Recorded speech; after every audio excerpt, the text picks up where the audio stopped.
This is how left-handed people see the world. Writing in a notebook. How do their hands look after writing a paragraph? Using a mouse.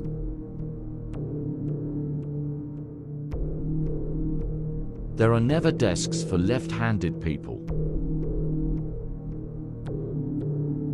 Using scissors is practically impossible. Upside-down tape measure. Using a can opener.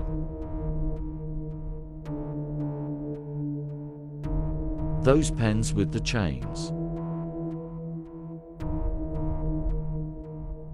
Card scanners.